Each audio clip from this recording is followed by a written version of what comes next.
This is for the creators. Hey guys, welcome back. Hope you've been enjoying these episodes so far. I know I have. Today, we've got this brand new episode with Ed Skrein. Ed Skrein's an actor from London who's made a huge impact in Hollywood, starring in the likes of Deadpool, Alita, Manors, If Beale Street Could Talk, Maleficent 2, and Midway. I recorded this episode with Ed when I was in LA a few months back, and it's such a great open conversation where I learned so much about Ed's career, his perspective on life, and how he has overcome imposter syndrome over the last 8 years. There is so much to get from this episode, so make sure you listen in, take some notes, and enjoy. You can watch the full episode on YouTube, search Ryan Nile Show to see the full episode there. Thank you for being on the show, man. Yes, bro, it's a pleasure. It's a real pleasure, man. I'm really grateful to be here in LA, in, where are we, Beverly Hills? In Beverly Hills, all I can think about is Beverly Hills Cop. Every time I see that, I think of Eddie Murphy's cheesy grin. Yeah, it's always surreal, man. From being out in Beverly Hills and everything that it represents. It feels like it sometimes feels like a bit of a juxtaposition to be out here, you know what I mean? And feels both completely normal and fucking surreal. Yeah. You know what I mean? We're a long way from the manor. A long way. Yeah. Yeah, it is different. It is different out here, man. But yeah, really, really good. So yeah, thanks for being on. My pleasure, man. My pleasure. I've listened to loads of episodes while I've been out here this last couple of days while I've been driving around doing meetings and stuff. And I really appreciate what you're doing. It's something positive and it's obviously for the culture, but it's also something kind of constructive and positive. And that's everything I'm about. Absolutely. So I salute you, man. Thank you. So we're going to just dive into your story a bit. I just want to get a sense of how you started. So how did it all start for you? Was it, you growing up in Camden, North London, was performing arts like a part of your early life? Or was it in like your household? No, not at all. I mean, like, I'm one of 5 brothers and sisters. So there was kind of like a competitive edge all the time to get attention and to like, it was a loud place. Where do you sit in your siblings? Are you like middle? I am middle. Yeah, middle, lower middle. Same as me. And yeah. It's, I don't know. I think it's like quite a humble place to be. You know, you feel kind of. I think there's a good duality to feeling kind of like insignificant somewhat, and also like but having enough love and stuff to have felt special. But like at the same time, just like not being like having maybe the arrogance of the eldest or the victim mentality of the youngest. Yeah. You know what I'm saying? And to sit in the middle. So, but I think you can put a positive and a negative spin on everything. So that's my positive spin on that. But, there was it was quite a competitive environment energy-wise, and we were all very kind of energetic, young siblings. So that was like, we were encouraged to be creative. Like I used to love drawing. I was listening to the Blind Boy podcast the other day, and he was talking about, think about what made you happy when you was a kid. What was like the happiest you were? And I was thinking when I used to sit down and just draw with my brother, and we would just draw, like, we used to do these things called Silly World Wars, where we'd just have like stick men jumping out of planes and parachutes and all that. And we used to design houses and like what we'd do to the garden shed if we could make it our own. Like, me and my brother did the exact same thing, actually.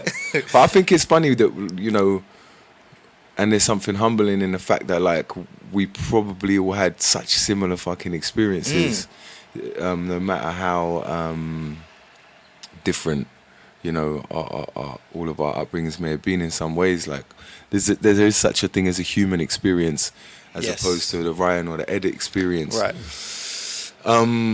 That we kind of should appreciate more, and maybe then we would have a bit more empathy and love for each other, and the notion of otherness would kind of dissipate somewhat. But I never really I never wanted to act, that's for sure. I never thought about it. I never did acting in school. Never did.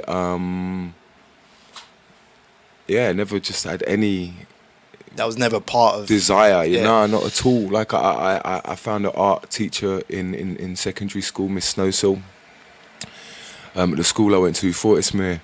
That was just amazing, and she just really she made me feel special. She made me feel like I had something there, and she made me, for the first time of any of my teachers, I kind of felt like I was really good at something. Right. And that was like year 9 or something. And so, you know, from that point, I was doing mad shit, like staying in lunchtime. And like and coming drawing. back after school to finish off paintings and stuff, which is like unheard of. You know what I mean? Yeah, for We're sure. not doing that. Definitely not. And Not in school. and never did that in any other subjects ever. Yeah. And so art became this thing, mark making, you know. I became obsessed with like Jean-Michel Basquiat, Keith Haring, Cy Twombly, David Hockney. And then opened up to this world of like this conceptual conversations about art and all of that, and kind of found that like linguistically and orally and mentally it was something which like really clicked with me. I used to like debating about stuff, and you know, I was in my art class wearing like my tracksuit bottoms halfway down my arse, thinking of weed, my head shaved, 2 cubic zirconia earrings in one in each earlobe, probably you know, from H. Samuels in Wood Green or whatever, like wearing a wife beater, you know, debating with them about, you know, Mark Rothko and Chuck Close or whatever, and you know, debating with people with from different subcultures and different groups and different social and demographics and such. So, you know, it was like a really eye-opening thing for me, and a kind of transferable creative skill that art and painting gave me very early on. In the sense of like mixing with people outside of my group, you know, it wasn't just people that were into two-step garage and jungle and hip-hop and, you know, people that were just playing football, smoking weed and playing Pro Evolution, you know. And it's like, as much as that was my kind of tribe at the time, that was like, I also found that like I loved, like I said, I love like debating conceptual shit in art and getting pretentious and wanky with it. And, discussing like a drip down the middle of a painting and what it could mean and all of this. Like, I love that shit. So that really opened things up. And then I started getting into music, the underground music scene. It was an amazing time. This was like just before the digital era, so it's still like the record shops and that. And I was a DJ. Used to collect vinyls. Still got a massive vinyl collection. All the predominantly hip hop. Predominantly it started with US hip hop. And then it became all the UK hip-hop, Skinny Man, Kalashnikov, Task Force, you know, Jess, the golden era, or one of the golden eras of UK hip-hop. For sure. And was a real part of that. And, you know, the time when you know, we were making mixtapes on cassettes. Yeah. Then we made mixtapes on CDs, even mini discs came in for a minute. Yeah, mini discs for a couple of years. To that era, yeah. And then it's like, you know, handing out flyers, posting ourselves, getting nicked for it and all that, and you know, putting on nights and all of this. So that kind of gave me an entrepreneurial kind of street entrepreneurial hustle and drive that I was able to kind of tie in with my creative conceptual the things that I'd unlocked in the art world, you know. And it was exciting, man. You know, it was exciting. You had to be at these raves to know about these raves, and because this is before social media really hit. The subcultures were, you know, you had to work hard to be a part of them, you had to and craft, therefore man. you were the only people a part of them. Because if you went to a Task Force gig with 500 people at that Friday night, you know, no one was filming that, and if they were, it was for some shitty fucking VHS they were selling Dark and Cold on the weekend or whatever. It wasn't on the internet, on Snapchat, on Insta or whatever, so it was just you, so you really felt a part of it. So there was this kind of sacred feeling that we had about the UK hip hop scene at the time, and it was a wonderful time. You know, I truly look back and think what an amazing time it was creatively. For sure. And then, you know, throughout all that time I was friends with Ben Drew, Plan B. Yeah, I was gonna pick up on that. Who's indirectly a link to us two as well. as he is to so many people, he's a super glue that's brought so many Yeah. people together. You know, the creative culture and society needs people like him, outliers to lead the way. For sure. And he led a lot of us, and inspired a lot of us, and you know, me, myself, and Nick and Sean and Sega, and a lot of us, we all follow a lot of his footsteps and learn a lot from him and owe a lot to him. And so, you know, I owe more than most or anyone, in the sense that, like, he was always writing scripts, and he wrote a script for a short film and was just like, yeah, I want you to be in it, with Adam Deacon, who was like a big actor at the time. You know, 2008. Coming off of Kidulthood, all of that. It was like, you know, it was big, man. And, you know, that kind of Noel Clarke era was beginning, and doors were opening. For that kind of content to be shown on the big screen. Yeah, opening, but they had been very stylized. So we had this Guy Ritchie era as well, Yes. which was, you know, incredibly stylized and wonderful in many ways, but not necessarily representative of the London that we all grew up in. Certainly the different colours and, you know, heritage and culture that we grew up in. So anyway, cut a long story short, or make a long story longer, Ben cast me in this short film. We shot it. We got funding for a feature. We shot that in 2010 for 150 grand, Ill Manors. Yep. And then we came back in 2011 because Strickland Banks did so well that he got another 150 grand off someone to fix the movie because it was a bit of a mess. And I was in the studio with Ben at that time. At RAC? At RAC, yeah. At RAC and the Wendy House. Right. When he was at the same time recording his album and editing the movie. He had the and editors losing there. his fucking mind. Losing his mind. It's like, how are you doing this? This is two massive projects. We probably met there the first time because I was up there, yeah. I remember coming through there with my baby and... Yeah? Probably. I mean, was enough people there. But there were so many people there at the time. Yeah, it was amazing. Creatively, it was amazing. Again, super glue, you know. There was like so many people working and Ben was just someone that brought people in and believed in people. He's definitely someone that can spot potential and talent, and he really does put his money where his mouth is, in that sense where he will put people in a position to show what their worth is, and that's we need, like you said, we need people like that. We need people like that, and most people ain't like that, and they kind of close off the door and they hoard, you know what I mean, rather than share, and there is enough to go round, and Ben has shown us that, man. For sure. Just to go back, yeah. When you released an EP in I released 2004. a couple, man. I released vinyls and mixtapes, EPs, all of that. You released an album in 2007, was it? Or 2000? Yeah, 2007. something like that. Which Ben was on, Plan B. Yeah. Yeah. You done like a kind of a conscience... Guilty conscience kind of vibe. Yeah, well, we actually wrote a whole album of that. Oh, really? Yeah, we actually had like a 20-track album written out. We used to just meet up and get a bottle of Jack Daniels. Ben's favourite drink. Yeah, at the time. yeah, at the time. Bottle of Jack, bottle of Coke. Jesus, that's so unhealthy, and I think we used to do that all the time. And then, and then we'd drink that, write, record, and then drive home our separate ways. Yeah. And you just think, oh my gosh, what idiots. Or like, you know, how lucky we are that nothing ever happened to us or nothing. We never got caught. But it was amazing creatively, man. Me and him we've always been each other's creative confidants.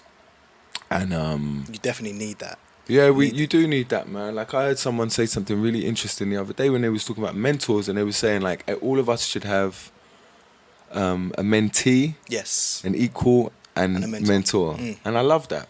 And I thought about it, and I actually thought about it the other day, and I was like, I have a lot of equals that I can speak with, and I do speak with, and I need to soundboard things off. And I have a lot of young people that I mentor through my charity work. And then I was like, but who mentors me, man? So that's something this last 6 months I've kind of been focusing on, and you know, been kind of thinking about that and thinking, you know, exactly what I need and what is, or what I might need, or what is realistic as well, and how these the kind of dynamic might work, and it's certainly something which I'm kind of open to the universe showing me, you know what I mean? Absolutely. And kind of wait and exploring the possibility of, and have that question but haven't got the answer yet. Yeah, I mean, I've had a similar, I've been in a similar position where you do have equals, and you have people that you're constantly like giving knowledge to, and you're thinking, but who am I modeling myself on? You know, and sometimes the answer isn't what you would imagine it to be as well, in terms of, so for example with yourself, it might be an actor who's been in a game for decades and is constantly refreshing themselves and things like that, but sometimes the mentor you need isn't that person. It's just someone else that comes out of left field that gives you the knowledge that you didn't even know you needed. You know, so that's what I got, which was amazing. Yeah, I think about that, and when I think about that, that was the thing that made me think maybe I have got these mentors already, because I've got these, like, a couple of women in my life that are like my English agent, Kate Buckley. There's an amazing lady called Marnie Rose, who's always been a big part of my life in my kind of previous lives and such, and they're like my moral sounding boards. They're the people that I really listen to and respect more than they even know, maybe. And so they don't necessarily, you know, they have different experiences from me in different realms and jobs, like you say, but morally they're people that I look to and look up to, and they are people with experience, and and I love them to bits. So, you know, they are. I think those two kind of fill that position. Definitely. Somewhat. I think as well, like, people have the tendency to think that a mentor needs to be older, for example, or look like them, or be exactly like them, like a different model of them. But sometimes your mentor can be someone who's younger than you, someone who's more experienced in a field, or whatever. Like, a mentor could be anyone, really. It depends, you know? what we're mentoring each other in, man. Because it's like, you know, this marathon, like, we're all running multiple marathons, you know, the family marathon, the money marathon, the creative marathon, the moral marathon, the health marathon, whatever. And we're all at different stages on those things, you know, and I can mentor you on one of them, you know.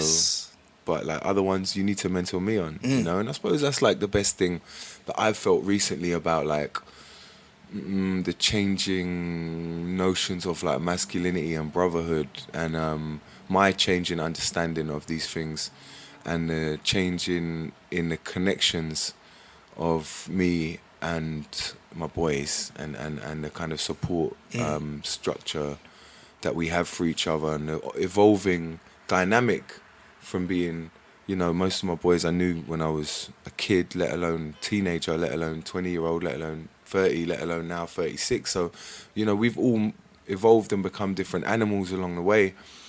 And so it's like, it's a beautiful thing now when I think about the conversations I have with my bros, with my boys, and how positive and helpful and constructive so many of them are, and how supportive we are for each other, and what a kind of positive network that I and we have created around ourselves is like something really to be proud of, and something that I really value, and is really gives me the kind of grounding that I need to come out here by myself and eat it up. That's a good point. That's a good point, man. Like, in terms of feeling grounded, and you're not coming out here searching for anything else than what you're focused on. 100%. You know, I think being grounded and having an anchor back home is like the secret thing, or the not so secret weapon of mine. And it's like, I think that this is a job that dissipates your energy in so many ways. It dissipates you geographically. You know, I'm here now, I got to pop back to London, and I'm going out to New York next week. You know, who knows after that, and I'm kind of not in control of my geographical status, or my place on this planet. And even inside that, you know, my timetable and stuff, and all of this, and it's like, no matter how jazzy sometimes things can be, or how unglamorous things can be sometimes, it is quite overwhelming, and you have such a lack of control. So me having this strong base, this very grounded anchor back in London, back in East London, where I'm like, my home, my community, my family, my people, you know, my brothers, my sisters, blood and not blood, you know, the network of people that I can pick up on the phone anytime, you know, inside the creative industry and outside. And it's like, you know, in some ways, it has been a conscious, concerted effort to build that and to create that nest, womb, hub around me, so that, yeah, I can come out here and just be powerful and focused and calm. Yes. So I was going to pick up on that, actually. We're probably going to like dice around all of the different questions, but a couple of things from that. How do you balance, or how do you like recalibrate when you go back to London? Like you're on sets, you're going into different characters and stuff, and then you're going back home into like normal life. What's that like? I mean, like, I got 2 kids, so there's a timetable that it goes on regardless of what headspace I'm in. Right. Whether I'm coming out of a psychopath or a racist or a military man, whatever it is, like whatever horrible or positive mentality I'm coming off in my little dreamland, the kids have got to go to school. The kids have got to go to sleep at that time. They got gymnastics. They got swimming, and that is the most grounding thing you could ever do. Brings you know? straight back. I get off the plane and I'm like, yeah, well, you know, even tomorrow I know when I land, my aim is just to get back so I can do the pickup. You know, pick up my lovely. boy, and then it's just that, you know. How old are they? Your kids? 2 and 8. Okay. Yeah, so almost 2, and so, you know, that's very grounding, and there's nothing more grounding than, you know, having to wipe someone's ass 4 times a day and while they're screaming at you or whatever, and you know. And see, then you don't even have the chance to recalibrate. It's just there, like the mode just changes. It does, and it's the reality that I want to plug myself back into, and that is like what I am thinking of while I'm out here. Even while I'm out here, I feel like, you know, I understand intellectually the positive reason for me being out here. I understand how I'm very grateful. I understand what I'm doing out here, finishing off a job that needed to be finished, that I've already, you know, had signed up and been paid for already last year. So it's like finished one movie off, and then all these meetings and everything to you know, speculate for future works and such. You know, this is like power moves that I need to do. However, I have to wrestle with like the moral side of me, which is like, as nice as it is here, I kind of just wish I was at home changing nappies, doing the school run. Yeah. You know, but it's like, you know, again, intellectually, I understand that we all need to work, and I need to pay the mortgage and all of that stuff. So, yeah, it's the calibration is quick, you know, and then it's all the family and all my friends there, and everyone just cusses me as soon as I get back anyway. You know, my mum cuts me downside before you know it, and my pals.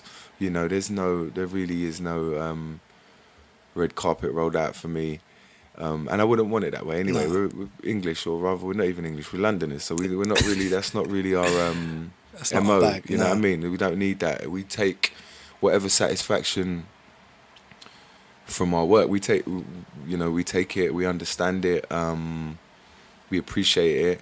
And it is what it is. Yeah. And then it's like back to reality, you know. And also it's like them lot are the fuel for the fire, you know. Real life, you know, when I'm up there pretending to be all these people, again, whether positive or negative, I'm just reflecting the reality that I'm analysing and watching and living every day, you know. So the nuances of everyday life and real emotion, real human emotion, happy and sad. Good point. This is my food. You know what I'm saying? So, like, I can't be in the Four Seasons Hotel in Beverly Hills too much because I'm not seeing real life and feeling real life while I'm out here. So for me to go back to the ends and plug back in and get back into reality, get back into the charity work and my mentorship and all that, you know, everything that's like real life and that's going on, regardless of, like I say, what bubble I'm in. Like it's important for me as an actor as well, you know. And if I can just technically and intellectually improve enough at the craft, then I just need to keep myself plugged into real life and just keep noticing and understanding myself and the world around me even more, and that's real life. Yeah, man. Yeah, You for know? sure. It's really good. It's really good. I just want to connect the dots. So you're working with Ben Plan B on your album, and then you mentioned that he was writing scripts. The stuff that you did with him was quite like character led in terms of the music. Yeah. Is that where he kind of spotted that? Oh, you've got like acting potential, because you said acting was never part of your. I your don't vision. know, man. He used to say to me, "I've got an actor's face," and I thought that was such a He does say thing those to things. say. Yeah, and I thought, well, all right. But Ben has these mad ideas, and he's so fucking ambitious. It's unbelievable.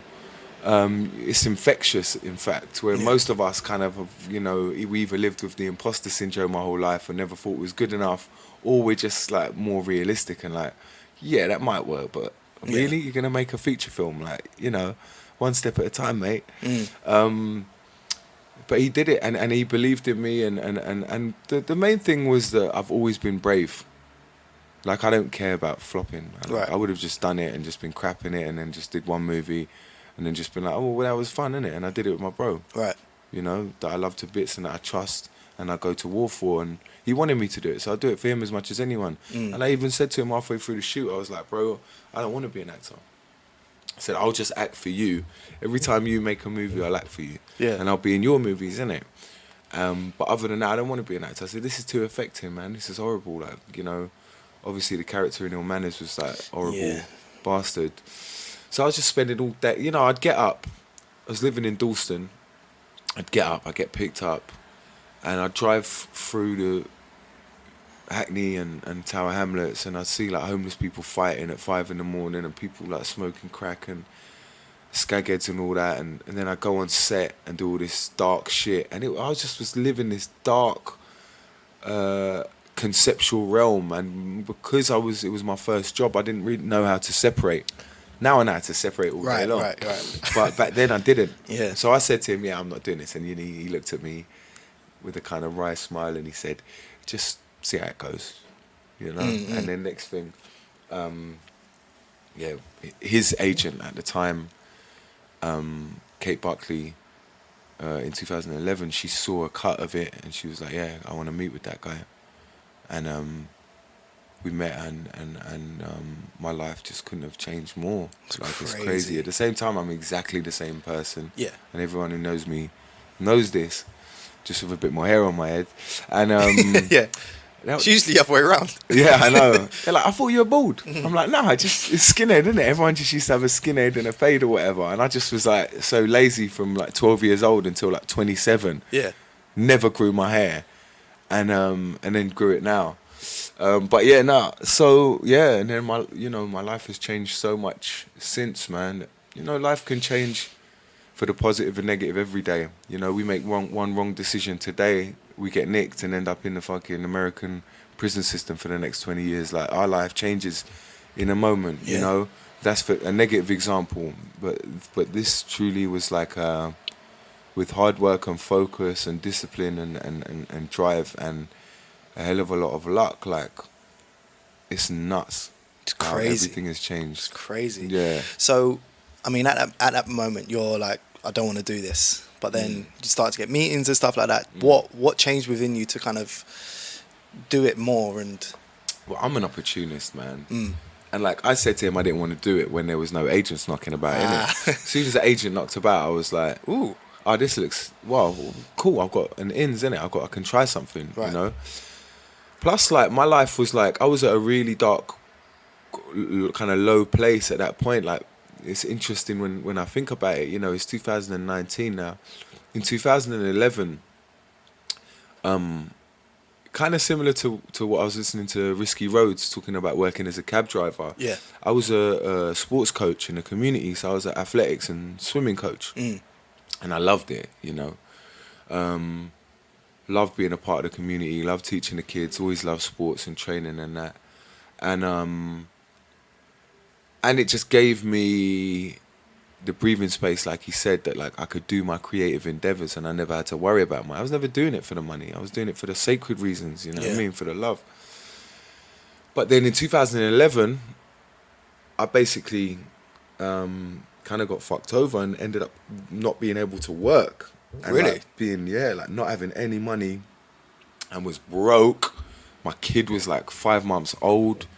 I had no job, no money. I was broke. I was so low. And literally at my lowest point, that's when I got a text from Ben. Wow. So it was actually the next day after it had all been made official. And I was so worried and scared. And I got a text from Ben saying, yeah, my agent wants to meet you. And then obviously it still took like another 6, 12, 18 months of like the hustle, and I was still broke. Still, it was all tins from Morrison's in Stamford Hill every day. It was just like, it was broke, and it was building things back up, trying to build up my coaching stuff while going to auditions and stuff. But so I suppose it was kind of just also at a point in my life where like I had to fight for something. But you know, I was also 27, and like I was like, oh my, what? I'm starting again now. Now, yeah. I'm like 27. What? But I'm a worker. I was raised as such. Like I'm a hard worker and disciplined and see things through. So it was like, okay, I got an opportunity. Let me try and do this. Go to this audition. Go to that audition. Try and get better. How do they do it? You know.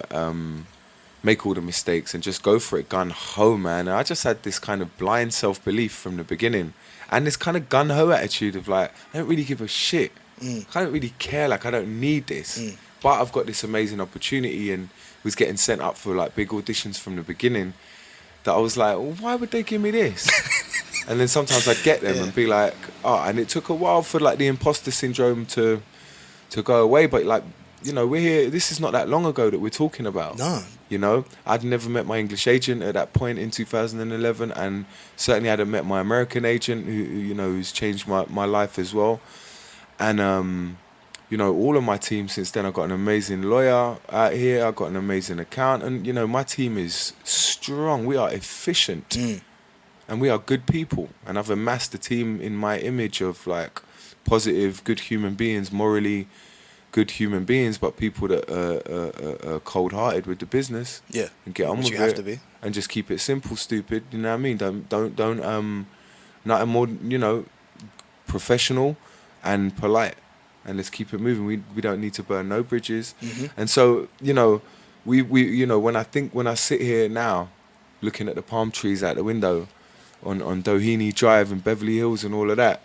You know, I just think like, that's mad. Surreal, man. 7.5 years ago, I remember when I was sitting on the bench and with my mate Moody, and I got the text from Ben, and it changed my life, you know. And it's kind of crazy when you look at these things, when you look back. With hindsight is a luxury, innit? And it's crazy when you look back, but like it is not that long ago that I was broke, down and out. I'm not even thinking about being an actor, and then next thing you know, here I am, you know, and I'm writing, I'm directing, I'm developing stuff, and believe me, there is no more imposter syndrome. You know, I know my worth, I know what I can bring, I know how I can improve, and I know all the levels that I want to improve, and there's no arrogance,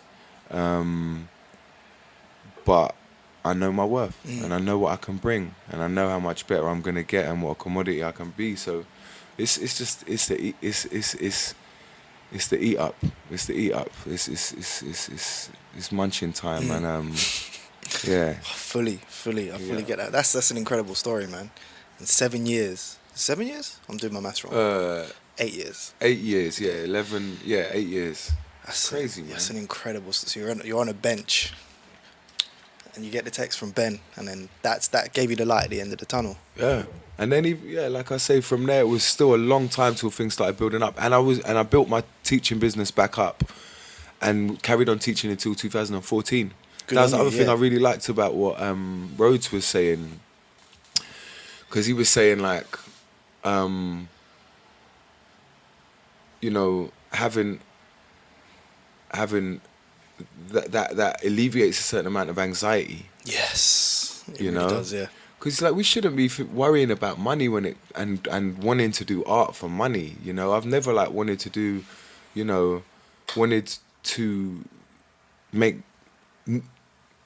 I've only taken projects on because I love the projects and because they'll make me improve. And then sometimes I'm like, and you're gonna pay me what? Oh my God, you look crazy. I would have done it for 10% of the price. But anyway, lucky I'm not dealing with you. My lawyer is, and so.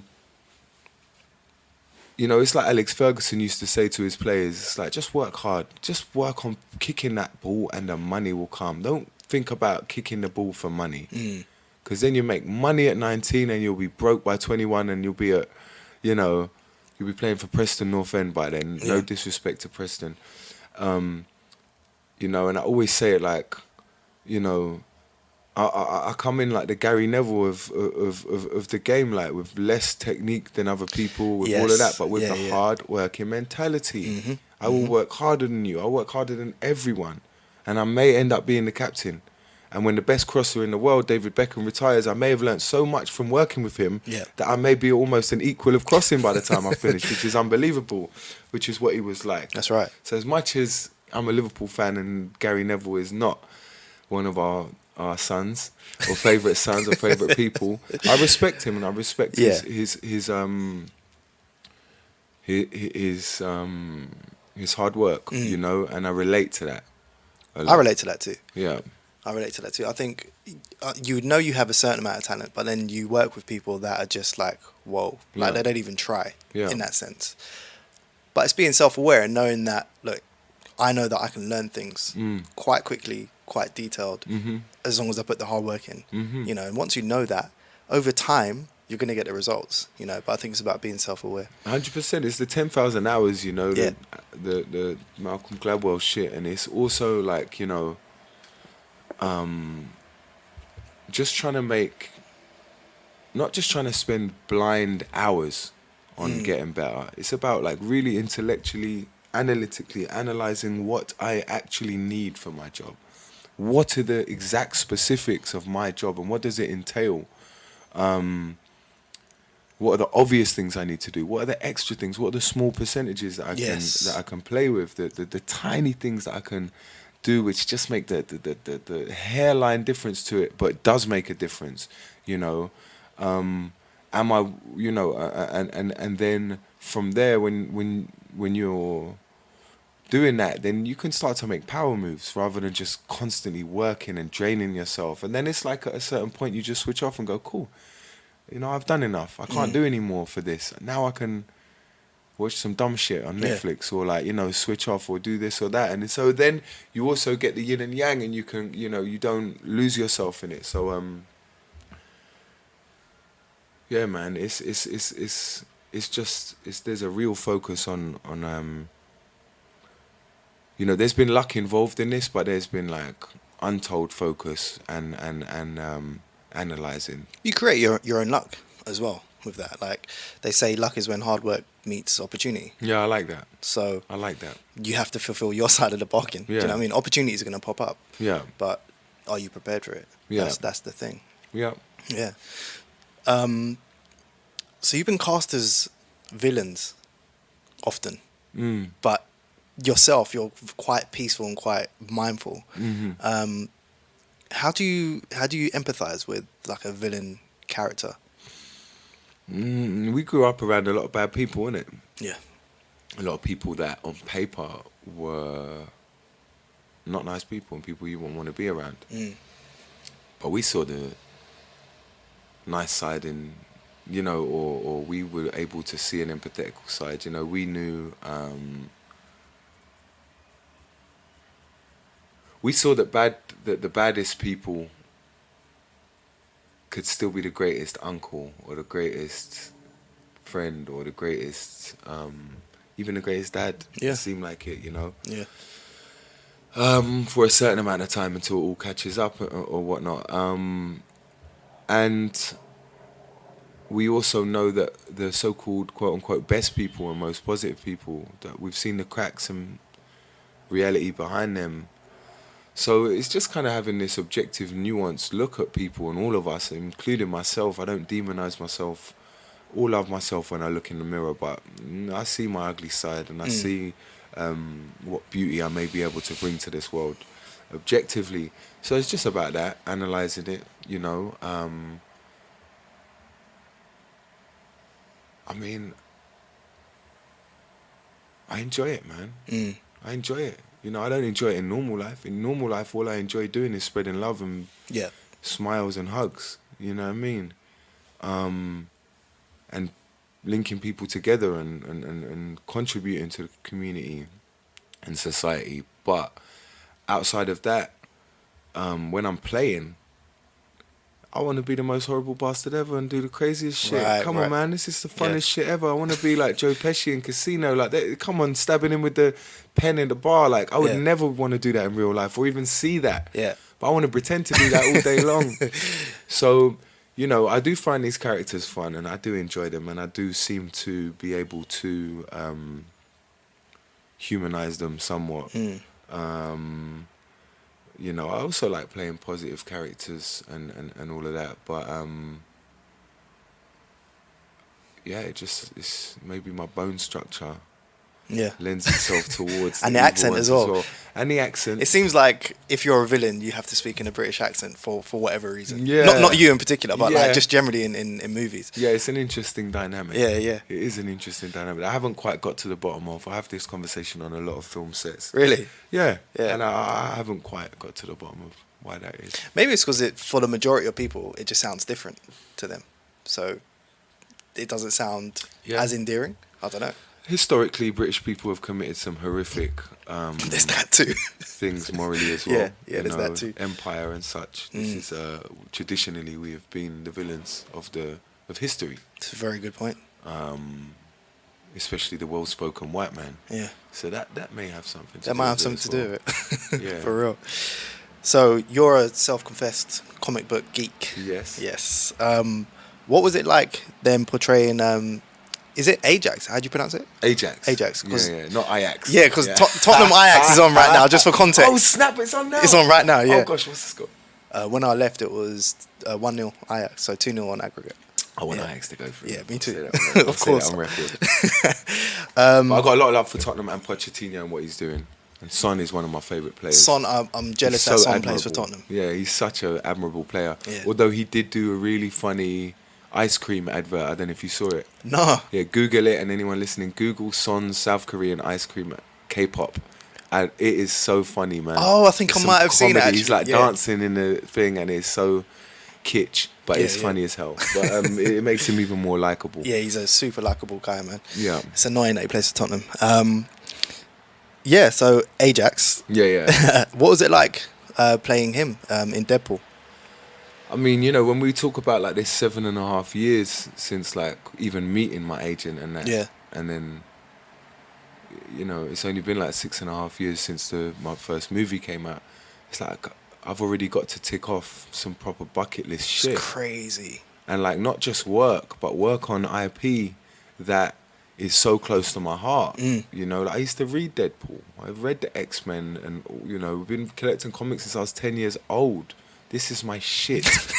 You know, same way like Barry Jenkins, like is my favorite filmmaker, and you know, I could have had a successful career for the next 20 years, and you know, made some money and got some respect and all that. But I would have got to the end of it and been like, yeah, but all I ever really wanted to do was make a Barry Jenkins movie and be in a Barry Jenkins movie. And it's like, so Deadpool and If Beale Street Could Talk are like bucket list shit, and I can't believe they even happened. The timing's crazy. It's a dream. It's just a dream, and not just that, but that they were executed so well. I was worried about taking on the Deadpool thing because I was like, I don't want to be a part of something shit with you know, intellectual property that I love so dearly, and I'm so invested in.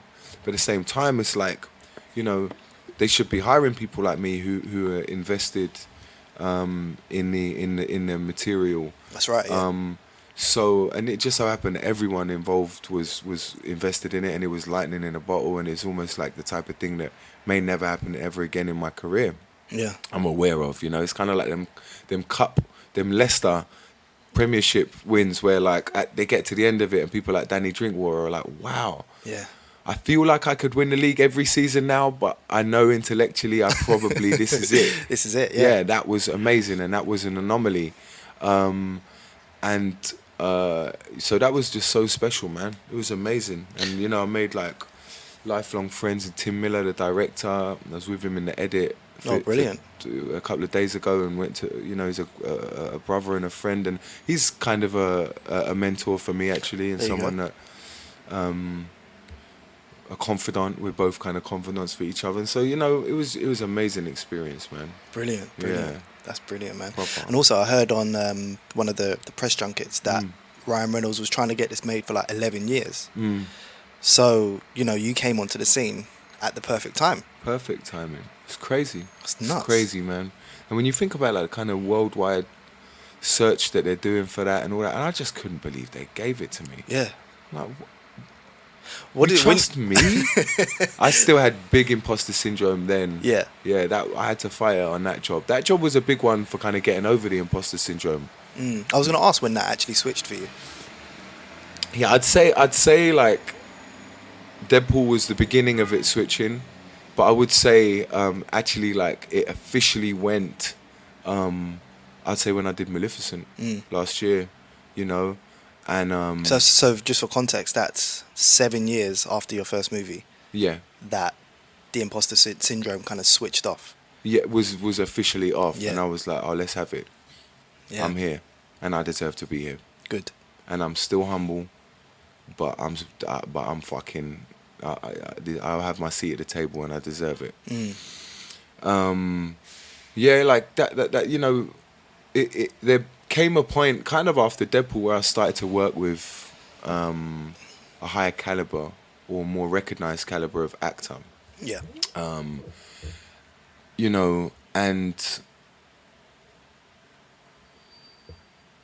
Alita, Battle Angel, I got to work with Christoph Waltz, Jackie L. Haley, Jennifer Connelly, Mahershala Ali. Mad. And then, to go on to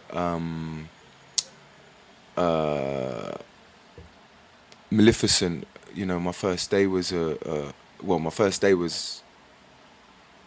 actually, I can't really say too much about it, but my first day was just me and Angelina, and then my next day is me doing like a 4-page monologue to Chiwetel Ejiofor and the rest of the guys, all these Oscar winners. Yeah. And nominees, people that I respect and look up to, and I know how much I can learn from. So, and Michelle Pfeiffer, had a scene with her. And then people that you've grown up watching in movies for years. And then went on to Midway, Woody Harrelson, Patrick Wilson, Luke Evans, you know what I mean? So this is like, it was going to go one way or the other with the imposter syndrome once I started sparring with these guys.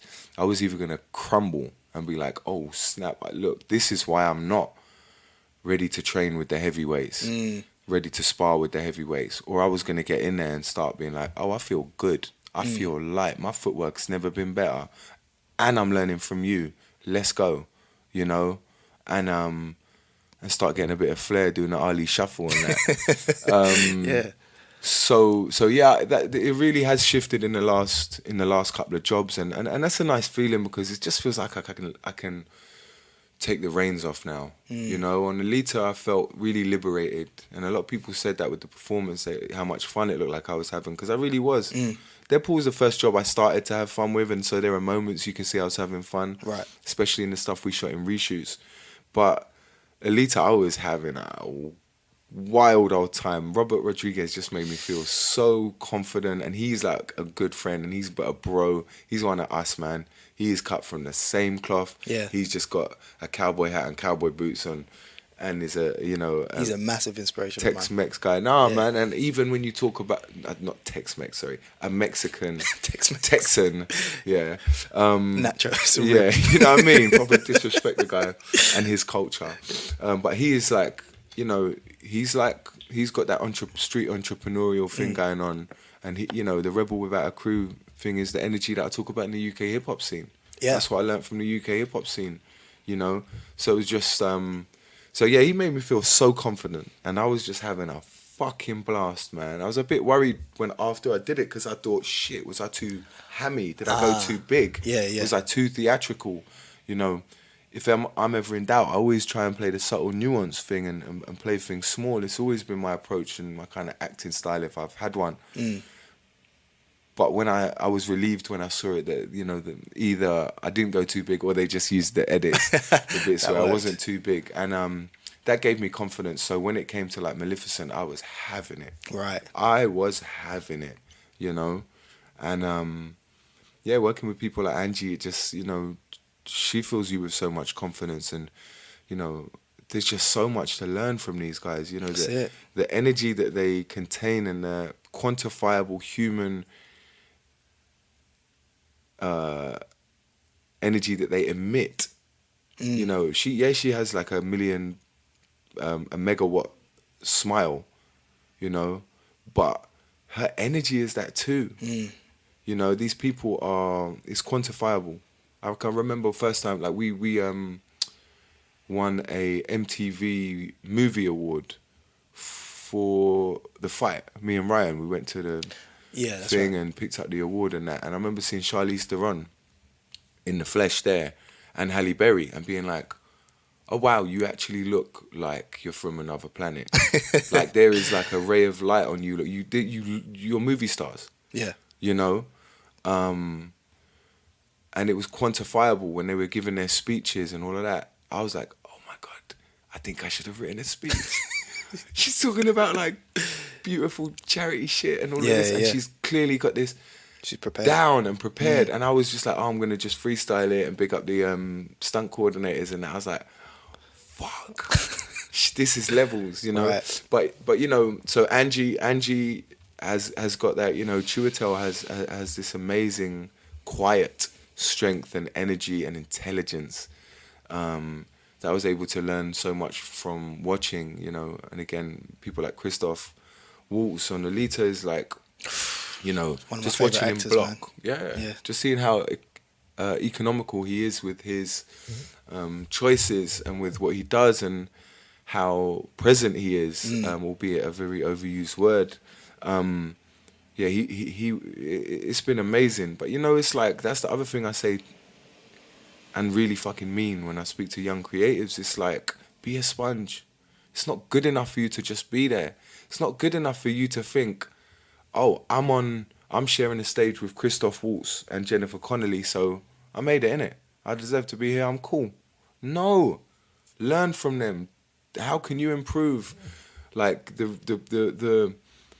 it doesn't mean you're all equal because you're all on the same stage. And we're not in the same race as them anyway. You're in your own race and your own path. And so it's like, be a sponge. The way that I've been able to improve is just by analysing, going home being like,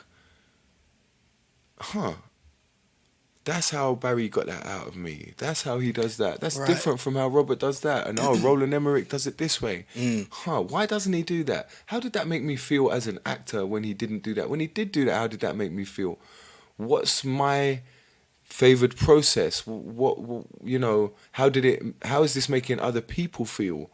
How does a set work? All of these different things going on, like, you know, there's so much going on, so much dynamics and so much to learn that, like, I feel there is no excuse but to listen, look and learn at every opportunity, you know. And I've done that and I'm continuing to do that, and I'm so excited at how much more there is to learn, you know. I'm going to New York next week to work with some amazing actors, and I'm just like, wow, what am I going to learn from them? What are they going to teach me? You know, what's the experience? We shot Beale Street in New York for a couple of days, but what's it going to be like being on location in Brooklyn, on location in Manhattan? And, you know, this new director who's the writer as well, it's like there's always interesting things to learn when you have... It's very illuminating when the director is also the writer and stuff. So it's like the beautiful unknown, man. I'm so excited by really everything else that I have to learn. And I just know it's just a level up, you know, until we become like the Mo Salah, you know, just on instinct, just rolling past people in top corner and still smiling and looking relaxed the whole time, you know what I mean? People say, how did that happen? How did you do that? It's playing the game, man. Playing the game. Yeah, man. Playing Just try the my game. best. That's incredible. I had a question about you working alongside so many great artists. Is there a piece of advice that has resonated with you most from some of those people? Because even on Alita, like James Cameron was the writer, right? And these are like he was an amazing legends. guy. He was an amazing guy, very intense and very intelligent. First time I met him, we were playing with a baby kangaroo. Yeah. Me, James Cameron, and a baby kangaroo in Austin, Texas. Oh, okay. At Robert Rodriguez's studio. Yeah, that was surreal. First time I ever met a baby kangaroo. Cute little thing though, man, jumping around and that. Yeah. I mean, like all of them, well, you don't always get direct advice off them. You know, a lot of the time it's just speaking to different actors and people, and not always like the most famous people as well. Like, you know, sometimes just speaking to producers and first ADs and, you know, the runners and everyone, and just learning from everyone. But I think like Robert Rodriguez really empowered me while I was over there to feel like just go and fucking do it. Everything we've read from his books, like he embodies that. You know, I was speaking to him a lot about the short film that I'd written at the time and was planning on directing, and he's just like, do it. Go home and do it, you're ready. Go home and shoot it. And anything you don't learn, anything you don't like, you either reshoot it or you learn for next time. And just do it. And so he really filled me with this kind of, you know, confidence to shed the chains and go after things as a writer and director, and I did that straight afterwards, and that really boosted my confidence as well. But yeah, I don't know about individual advice. I just think there's just, it's just so much that goes into it. Yeah. That it's just like I'm trying to learn about every side of it. It's like when it comes to the press, you know, I look at who's the best people at promoting movies. Well, that's how I have to be. Who's the most interesting performers on camera? You know, Jack Nicholson, Steve Buscemi, whoever. That's who I want to be like. You know, who's had the most nuanced, interesting careers? You know, Harvey Keitel, even like, you know, Michael Fassbender, people like that. You say, okay, Tom Hardy, or whatever. That's who we're gonna follow. Who's the most gracious people that I hear about on set? George Clooney, the most polite. Okay, well, that's how I have to be. Who's the best at doing photos and doing you know, that kind of like superficial side of things? That's how I have to be. You know, who's the best at action movies?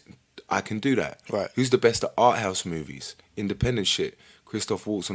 Let me do that. Let me learn that. You know. Who's combining social philanthropy and charity work and positive community work with acting? Well, that's my responsibility. That's what I have to do.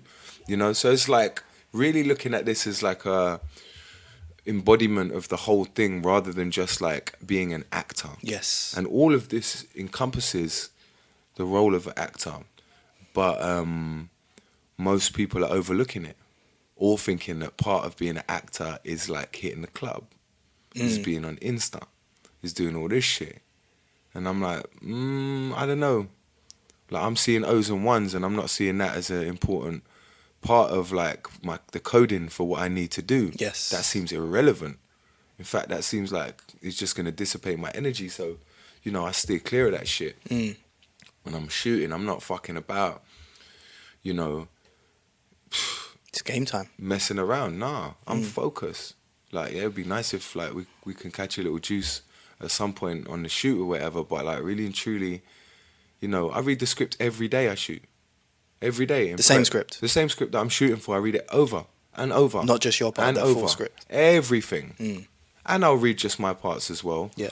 And I'll read, you know, specific. I'm just constantly rereading and working on all of this. So it's like I'm trying to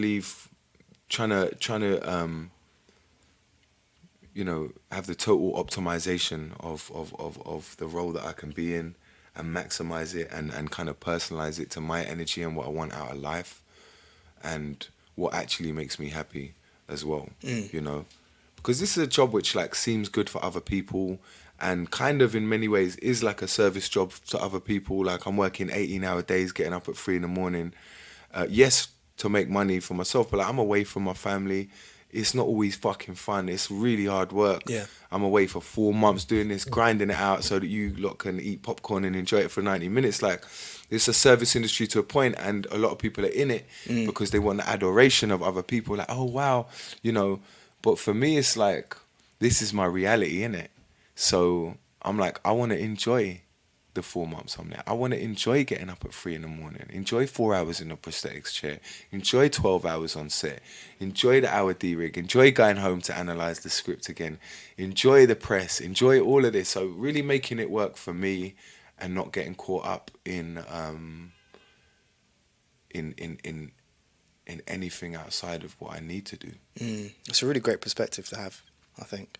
For sure. I think if you can enjoy the work, which is everything you just said, it just makes it easier, and you get a lot more value from it, and you're going to bring a better person to the job as well, you know. I think so. I think it's kind of like working out, man. Like, I love training. Yeah. You know, I love physical training. I love martial arts. I love giving everything and putting myself into that position of physical struggle and whatnot. But it's like, if you enjoy training and you approach it with relish and you're like, I am going to beast myself, yeah, before you know it, you'll look like a fucking Spartan warrior. You'll be ripped to shreds.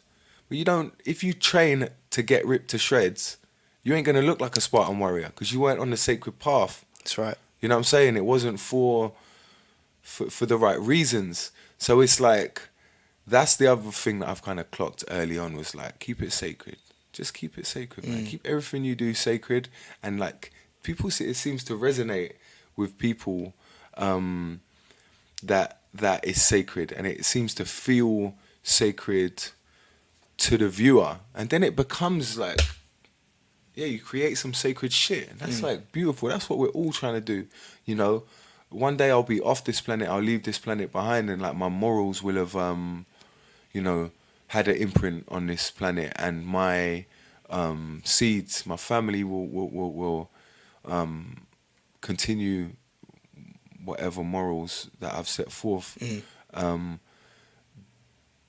But my art's gonna live forever, you know. So let me try and create some sacred shit, even if it's within the realm of something slightly frivolous. You know, I don't only have to make deep shit, you know, and also I wouldn't be able to make a living only making deep shit. Sure. Plus, life is not just life deep is not shit, exactly. You know? We gotta have the fun shit, so do some frivolous dumb shit. And so, but even when I'm doing the frivolous dumb shit, keep it sacred. Do it with a sacred approach, you know, and that served me so well. And sometimes when I go and do talks to like actors and actors classes and community and youth centers and stuff, I know I come across a little intense and a little crazy, kind of like hippie fundamentalist, whatever. But I'm like that sacred shit, especially in an age where things aren't sacred, like it really stands out. People can smell it, you know? And so, yeah, I you know, maybe it's just not in everyone's instinct and taste to be that way, but like I think it would help so much people. They would get so much further if they did it that way, man. I think so. And so much more fulfillment. Yeah. You know? Definitely. And your eyes are open the whole experience and the whole journey. Like you said, you're speaking to runners and people on set and things like that, because there's so much to learn. Like the film is not going to happen without that person. The film's not going to happen without me as well. But it's a collaborative thing, and I just feel that you've carried that humility with you throughout the whole time, and that's what's kind of, I don't know, bringing your skills to the table, but also it's probably like endearing, and more opportunities and stuff are coming from that energy as well. People don't really understand that. Like, just playing the good game, like being good. Like, I try to tell my boy, my 8-year-old, like, be polite to your teachers. Like, you'll get away with shit. You know what I mean? Always say please and thank you, and be gracious. And if your teacher tells you off, just say sorry. Yeah. And just like acknowledge it, and try and see what they were talking about. Even if you don't agree with it, just try and like be gracious. and just like play the game. You know, like when we was kids and we shoot ourselves in the foot on some pride shit, some testosterone masculine shit. Yeah.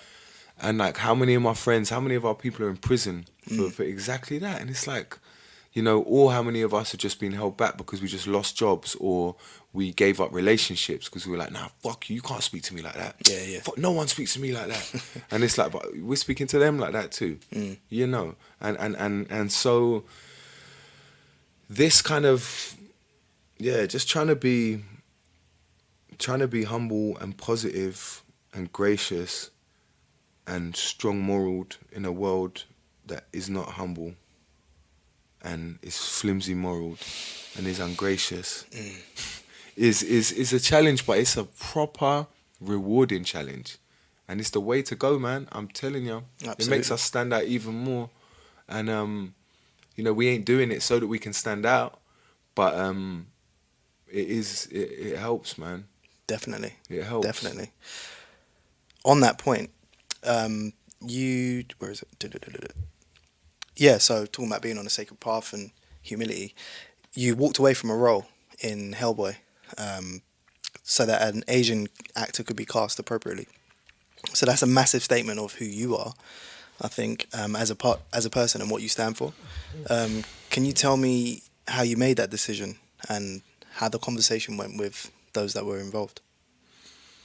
Yeah, it was, you know, it was a role I was really looking forward to doing. Being a comic book Yeah, fan. like Hellboy, and the character was wicked, and Yeah. I was really excited to do it. And my missus was pregnant with my second child at the time, and they were really accommodating, like with the dates, the producers and stuff. So I already had built up all this goodwill with the producers, where I was like, man, I feel wanted, I feel like, you know, a lot of love. So, but as soon as they announced it, come out in the press, and people was like talking about Scarlett, Matt, Tilda and Ed, and like putting me as the next one in line for this whitewashing thing. Right. And, you know, I understand that the media machine is like unforgiving and unfair in many ways and such, and that like sometimes innocent people need to kind of fall victim for the needle of progress to move somewhat. But I felt like this is not happening. Not me. You know, I don't live in Beverly Hills in just like a white neighborhood and my kids in private school and just all of this. Like, I'm in Hackney, my kids are mixed race, most of my nephews and nieces are mixed race. Yeah. All my best friends, like, we're multicultural, you know. I was raised by, you know, Muslims and Christians and Greek Orthodox and everything, like, you know. So it was... there was just no way I was going to let that run. And then it was like, well, how do we approach this? And it was like, well, first of all, it's simple. We step away. Like, that was just the simplest thing from the beginning. It was like, yeah. And I spoke with my team, my agents, who, as I say, are strong-moral, good human beings, and before anything weren't trying to grab the money. And there was like, you know, serious money involved in this, more money than I'd ever earned before. Yeah. But I was like, the way I quantified it to my agents, I was like, well, I haven't got a penny of this. I haven't been paid and got to give them money back. Right. I never got paid because I ain't even started the job. So, yeah, it's just like fake, imaginary money that I'm giving up. I'm not giving no money back, so cool. I don't need this. You know what I'm saying? I've always been confident in that regard as well, that like no job is the be-all and end-all. And then it was just about speaking with my team about the best way. They were like, how do you want us to do it? Do you want the producers to do a statement? I was like, no, I need to write the statement. So then I spoke with my team, which was, so I said to my team, let me go away and write the statement, and then I'll bring it back to you, and with my publicist we can edit it and blah blah blah, you can edit it down. And so I spoke to Ben, Plan B. I spoke to Riz Ahmed, who was in Ill Manors with me, like, you know, my first acting partner, first mentor as such in acting, and someone who's, you know, doing wonderful things in terms of representation and Definitely. Cultural equality. And I spoke with my brother and I spoke with my dad. That was it. And within an hour or so, I'd carved it out, and all of them were like, yeah, maybe do this, or your thing, check it, you know, I don't think you should say this makes it seem like your thing. I'm like, cool, but I want to say that and this and that. And by the end of it, I was like, yeah, great, this is truly my words and my voice, And I just needed them to make sure that I wasn't saying anything stupid or that would get caught up the wrong way. Yeah. And then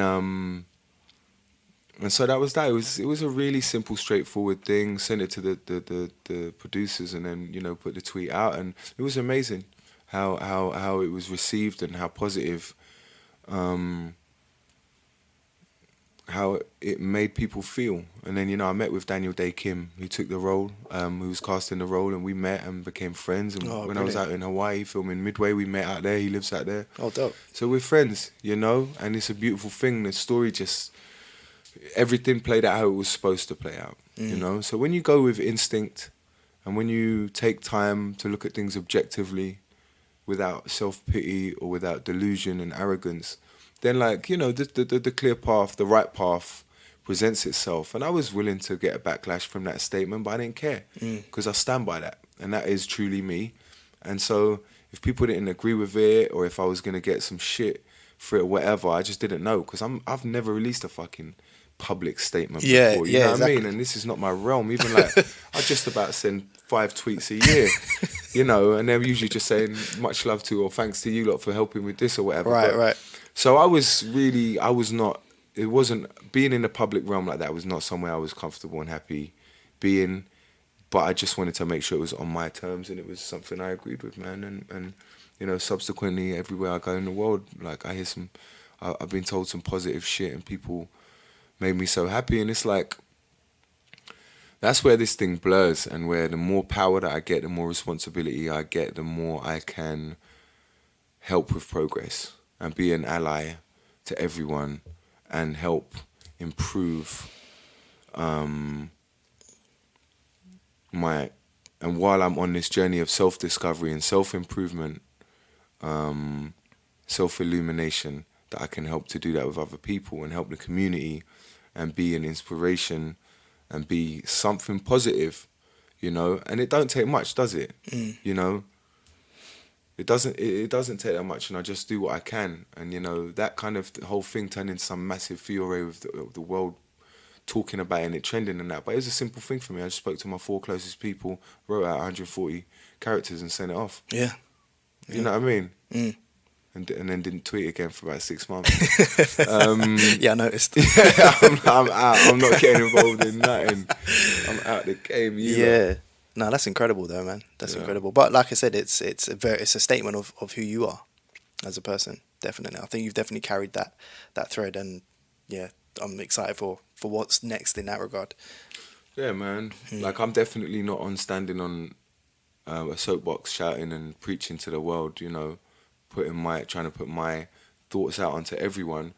But where I can, I'll do everything that I can. And most of my stuff is behind closed doors in the community anyway. And it's on a one-to-one level, But where I can, I wanna turn the needle and change things. And I always think about the fact that I'm always going to other cities and places. What can I do in these places? Right. How can me go into New York for a month? Well, how can I contribute to New York? When I go Cape Town, what can I do there? Now at the same time, I do have to concentrate on my job. That's my priority, and I've got so much bloody going on back home. I'm juggling all this. I don't want to start creating stuff that's going to impact and impede on the work I've got now, responsibilities I've got now. But I know I can do more, and then charity work. How can I focus whether it's time or money or whatever it is that I give, what can I do? What more can I do? And I urge everyone to do more and just do the little you can. It might not even be much, but just if you can just mentor one person, help one person, give advice to this person, give an hour every month, 2 hours to this community group, or, think about, or just bring people into something. I don't know, man, but just do what you can, man, because at a certain point it falls to us. It really does fall to us, whether we're in a position of power or not. And then just being in a certain relative position of power, inverted commas, means that we have to. We have to. And you're here with a voice on here. That's why I said respect, that you're doing this positive thing, So we'll be out in 5 minutes. Sorry, darling. We're coming now.